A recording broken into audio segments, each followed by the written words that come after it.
Over the last decade, Six Flags has earned itself the name the discount chain. After the world shut down in 2020, a lot of people were worried about the future of the Six Flags chain. There was a ton of speculation on the future of the company, and some even considered the possibility of them selling off parks or even going bankrupt. But then, as the world started to reopen, I noticed some very surprising things around the Six Flags chain.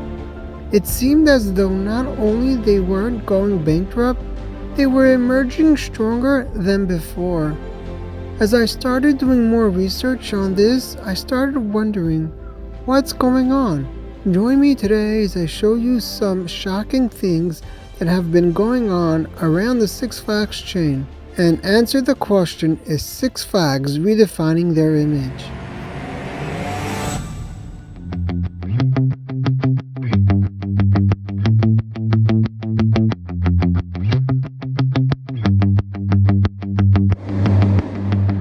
Six Flags changed their business model from heavily investing in tens of coasters across the chain each year in the 1990s and early 2000s to purchasing only a few coasters a year and a lot cheaper ones during the last decade.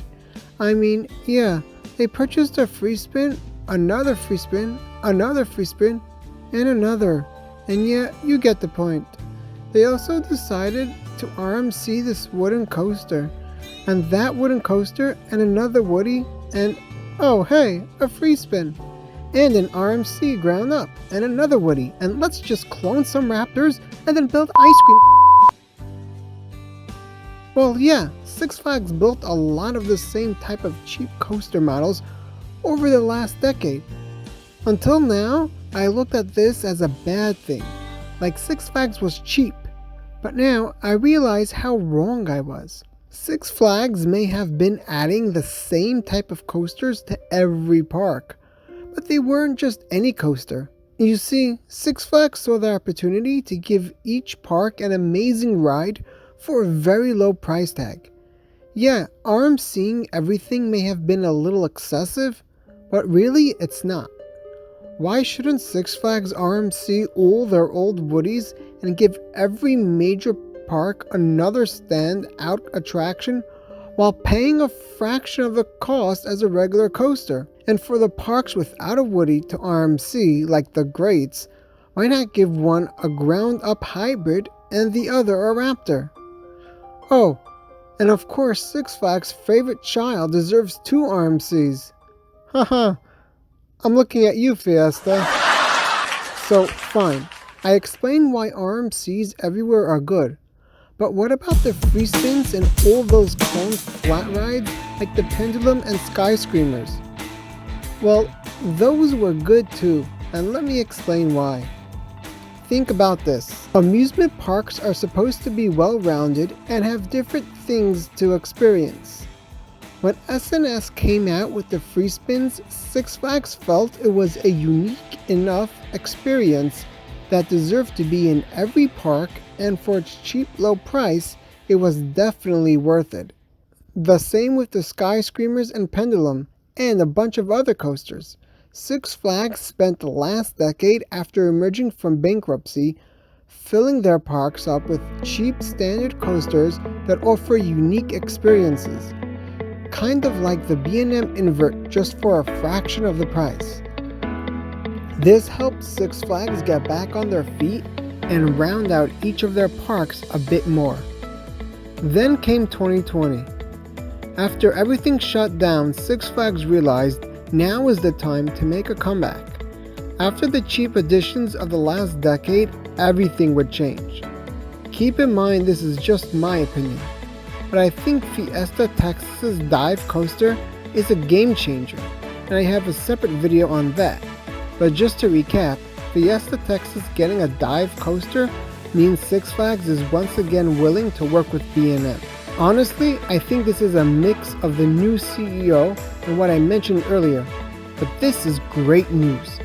The dive coaster probably costs around the $15 million mark, similar to the price of Max Force from 2019, which suggests the chain may be looking towards $15 million coasters as opposed to the $7 to $10 million ones they had been getting. This is enough to change Six Flags forever, but that's not all. Besides for the fact that Six Flags isn't really struggling as much as usual and are willing to make bigger investments into their parks and are working with more manufacturers, there's something else too. Six Flags is fixing up their parks. Now this could just be random, but lately I have been noticing a lot of repainting and fixing going on in many of the Six Flags parks across the chain. I like to believe all this is the new CEO looking to bring Six Flags from the chain that does the bare minimum to the chain that focuses more on quality. I don't think Six Flags is looking to mimic Cedar Fair's strategy and build a giga in all their major parks. Rather, I think they will focus more on guest experience while keeping new additions within a smaller price range, allowing for lower price tickets, season passes, etc. In the following years, I think Six Flags will start investing more into some of their smaller parks. I think they will look to give an RMC to most of them over the next decade, and maybe some free spins too. As for their bigger parks, I think Great Adventure will get a little bit more attention, as well as Fiesta, Texas, while parks like New England may see less frequent additions.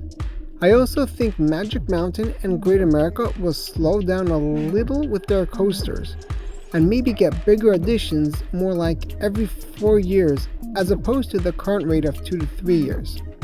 In conclusion, it seems like Six Flags is moving themselves up a tier, focusing on nicer parks and bigger investments, all while still keeping their low prices. The big question is, will this work? If we can get this video to 50 likes, I'll make a video on the future of the chain and where their new business model may take them. What do you think? Is Six Flags redefining themselves, or are they still a discount chain? Let me know in the comments.